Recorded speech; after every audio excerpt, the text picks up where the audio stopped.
एक बार एक जवान लड़का गौतम बुद्ध के पास आता है और कहता है, बुद्ध, मेरे मन में इतने अश्लील विचार क्यों आते हैं?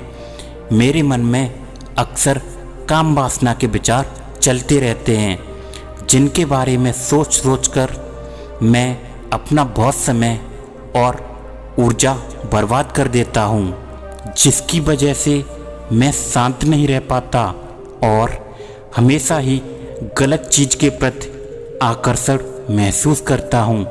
बुद्ध ने मुस्कुराते हुए कहा, क्या तुम्हें पता है कि काम वासना क्या होती है? लड़के ने कहा, बुद्ध, मुझे ये तो नहीं पता कि काम वासना का मतलब क्या है, लेकिन ये जो भी है बहुत बुरा है। बुद्ध ने कहा, सबसे पहले तो तुम ये समझो कि प्राकृतिक रूप से जो भी हमारे अंदर है वो बुरा नहीं है। हमारे जीवन में उसकी कुछ ना कुछ ज़रूरतें हैं। वासना एक प्रकार की भावना है जो हमें किसी न किसी चीज़ की कमी का एहसास दिलाती है। फिर हम उस कमी की पूर्ति के लिए लग जाते हैं और उस चीज़ की तरफ आकर्षित होना शुरू कर देते हैं। जैसे अगर किसी के पास धन की कमी है तो उसके अंदर धन के प्रति आकर्षण यानी धन की वासना उत्पन्न हो जाएगी। तो वासना कुछ और नहीं बल्कि एक प्रकार की कमी, एक प्रकार की ज़रूरत का एहसास है। और जब ये ज़रूरत शारीरिक होती है तो हम इसे काम वासना कह देते हैं। लड़के ने कहा, बुद्ध जी, ये तो समझ में आ गया कि काम वासना का मतलब क्या है, लेकिन ये हमारे अंदर आती कहाँ से है, ये उत्पन्न कैसे होती है? बुद्ध ने कहा, काम वासना कहीं से आती नहीं बल्कि ये प्राकृतिक रूप से हमारे अंदर ही मौजूद है और इसका होना जरूरी भी है, क्योंकि यही मानव जात के विस्तार का आधार है। लड़के ने कहा, बुद्ध, जब काम वासना प्राकृतिक रूप से हमारे अंदर मौजूद है तो फिर लोग काम वासना को गलत क्यों बोलते हैं? बुद्ध ने कहा, ये एक बहुत बड़ी समस्या है कि लोगों के काम वासना को गलत नज़रिए से देखना शुरू कर दिया है और इसे दबाने की कोशिश करना शुरू कर दिया है। काम वासना होना गलत नहीं है बल्कि काम वासना का बेलगाम होना गलत है। केवल उसी के बारे में हमेशा सोचते रहना गलत है। केवल उसी के लिए जीना और उसी को अपने जीवन का लक्ष्य बना लेना बहुत ही गलत है। बुद्ध ने उस लड़के से पूछा, तुम्हें क्या लगता है, क्या जानवरों में भी काम वासना होती है? लड़के ने कहा, हाँ बुद्ध, जरूर होती है, क्योंकि आखिर जानवरों को भी अपनी पीढ़ी आगे बढ़ानी है। बुद्ध ने कहा, फिर हम जानवरों की काम वासना को गलत क्यों नहीं कहते? लड़के ने कहा, पता नहीं बुद्ध, आप ही बताइए। तभी बुद्ध ने कहा, क्योंकि जानवर अपनी काम वासना का उपयोग सिर्फ संतान उत्पन्न करने के लिए करते हैं, उसी से खुशी प्राप्त करने के लिए नहीं और ना ही सुख भोगने के इरादे से, क्योंकि जानवरों को प्रकृति ने इतनी सोचने समझने की क्षमता नहीं दी है कि वो अपनी काम वासना को अपने सुख का आधार बना सकें।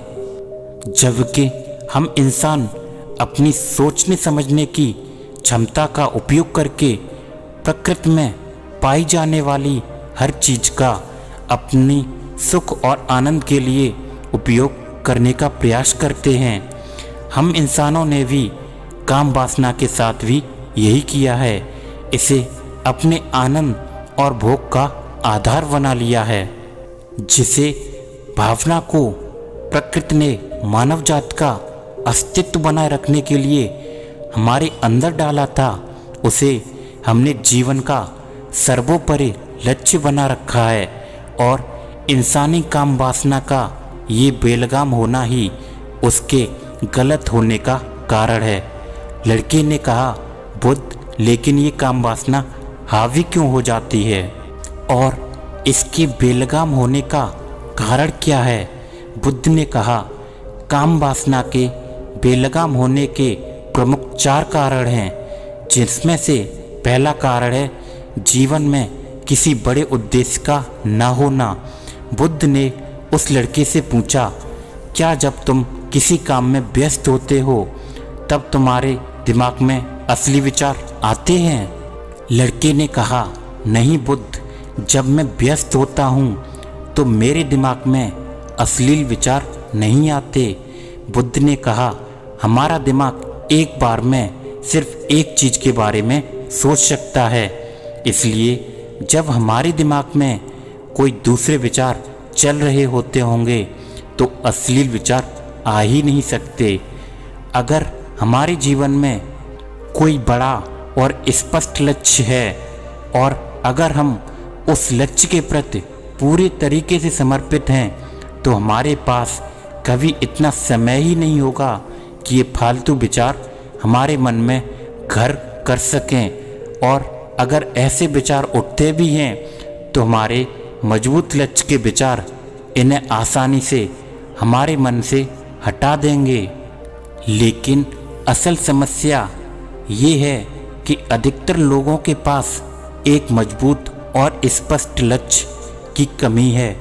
काम वासना के बेलगाम होने का सबसे बड़ा दूसरा कारण है समाज के द्वारा इसे गलत बताकर दबाए जाने की कोशिश करना। लोगों के एक बड़े तबके से कामुकता को हमेशा ही शक की नज़र से देखा जाता है और इसका सबसे बड़ा कारण है कि हमने अपने संभोग अंगों को शरीर के बाकी अंगों की तरह स्वीकार नहीं किया है, जबकि हमारे संभोग अंग भी हमारे बाकी अंगों की तरह ही होते हैं, जैसे हाथ, पैर, नाक आदि के समान ही होते हैं, जो अपना काम करते हैं जिसके लिए प्रकृति ने उन्हें बनाया है। लेकिन हमने इन प्रजनन अंगों को कुछ ज़्यादा ही रहस्यमय बना दिया है और जब कोई चीज़ रहस्यमय बन जाती है तो उसके प्रति लोगों की एक अलग ही रुचि जागृत हो जाती है, जिसकी वजह से लोग जाने अनजाने में काम वासना के प्रति आकर्षण महसूस करते हैं। गौतम बुद्ध ने कहा, जब किसी विचार को दबाने का या उसका दमन करने का प्रयास किया जाता है तब वो विचार और ज़्यादा मजबूती के साथ उभर कर आता है और यही काम वासना के विचारों के साथ भी किया जा रहा है। बुद्ध ने कहा, अगर मैं तुमसे कहूँ कि आम के बारे में मत सोचना तो तुम्हारे मन में पहला चित्र किस चीज़ का आया? लड़के ने कहा, बुद्ध, मेरे मन में पहला चित्र आम का ही आया। बुद्ध ने कहा, इसी प्रकार जब हम अश्लील विचारों को ज़बरदस्ती रोकने का प्रयास करते हैं तो वो और मजबूती के साथ हमारे अंदर रह जाते हैं। इसीलिए कभी भी विचारों को दबाने की कोशिश ना करें। तभी लड़के ने कहा, हाँ बुद्ध, ये तो मैंने भी महसूस किया है। बुद्ध ने कहा, इंसानों में कामुकता के हावी होने का तीसरा कारण है हमारे अपने विचारों के प्रति जागरूक न होना। हमारे मन में कैसे विचार चल रहे हैं हम इस पर कभी ध्यान ही नहीं देते और हमारे मन में उठने वाले विचारों के बारे में एक अनोखी बात ये है कि जब हम किसी एक चीज़ के बारे में विचार करते हैं तो हमारा मन उसी से संबंधित और भी विचार हमारे सामने रखना शुरू कर देता है और फिर ऐसे ही हमारे मन में विचारों की एक श्रृंखला बन जाती है जिस पर हम उलझकर रह जाते हैं। ठीक ऐसा ही होता है अश्लील विचारों के साथ। हमने एक बार किसी को देखकर अपने मन में एक अश्लील विचार पैदा किया तो फिर हमारा मन अपने आप ही इन विचारों की श्रृंखला बना देता है, जिसके बारे में सोच सोचकर हम अपनी बहुत सी ऊर्जा और समय बर्बाद कर देते हैं। इसलिए पूरी जागरूकता के साथ अपने अंदर उठने वाले विचारों पर ध्यान देना जरूरी है। बुद्ध ने कहा, अश्लील विचारों के हावी होने का चौथा कारण है बुरी सोच और अश्लील विचारों वाले लोगों की संगति करना। कई बार ऐसा होता है कि कामुकता हमारे अंदर नहीं होती, लेकिन कुछ अश्लील लोगों के साथ रहने की वजह से ये हमारे अंदर हावी हो जाती है। तभी लड़के ने कहा, हाँ बुद्ध, ये बात तो मैंने खुद महसूस की है। बुद्ध ने कहा, बुरे विचार वालों और अश्लील लोगों से दूरी बनाकर रखनी चाहिए। लड़के ने कहा, बुद्ध, ये तो समझ में आ गया कि कामुकता हावी कैसे होती है, लेकिन इसे हावी होने से रोका कैसे जा सकता है। बुद्ध ने कहा, सबसे पहले तो तुम ये समझो कि काम वासना की ऊर्जा को रोका नहीं जा सकता, इसे सिर्फ रूपांतरित किया जा सकता है।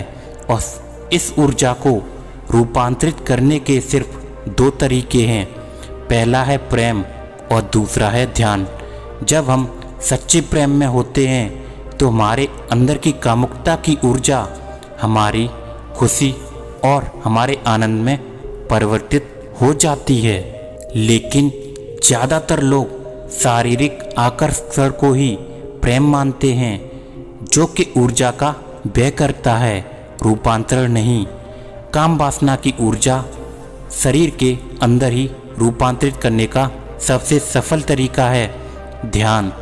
ध्यान के माध्यम से आप अपने अंदर स्थित आनंद के उस केंद्र में स्थापित हो जाते हैं, जिसके सामने दुनिया का हर भोग विलास फीके लगने लगते हैं। ऐसा नहीं है कि आप ध्यान में उतरने के बाद वो सब सोचने और करने में सक्षम नहीं होंगे, बल्कि आप उससे ऊपर उठ चुके होंगे और फिर ये सब हरकतें आपको छोटी और बचकानी लगने लगती हैं। लड़के ने कहा, लेकिन बुद्ध, ध्यान की शुरुआत कहाँ से करें? बुद्ध ने कहा, सबसे पहले तुम खुद के साथ अकेले में समय बिताना शुरू कर दो, क्योंकि जो इंसान जिसके साथ सबसे ज़्यादा समय बिताता है वो उसका सबसे ज़्यादा जानने वाला हो जाता है। और जब तुम खुद को जानना शुरू कर दोगे तो ये सारे भौतिक सुख तुम्हें छोटे लगने लगेंगे। और फिर एक दिन ऐसा भी आएगा जब तुम्हारी सोच के बिना तुम्हारे दिमाग में किसी भी प्रकार के विचार उठने बंद हो जाएंगे। तो दोस्तों, ये कहानी हमें यही सिखाती है कि हमें संभोग को लेकर समझ होनी चाहिए। आज इस समाज में इसे खेल बना दिया है। संभोग का नाम आते ही लोग गलत तरीके से सोचते हैं और गलत नज़रों से देखते हैं, लेकिन ये बिल्कुल गलत है। इसे लेकर हमारे अंदर परिपूर्ण समझ होनी चाहिए, तभी हम अपना जीवन सही तरीके से जी सकते हैं।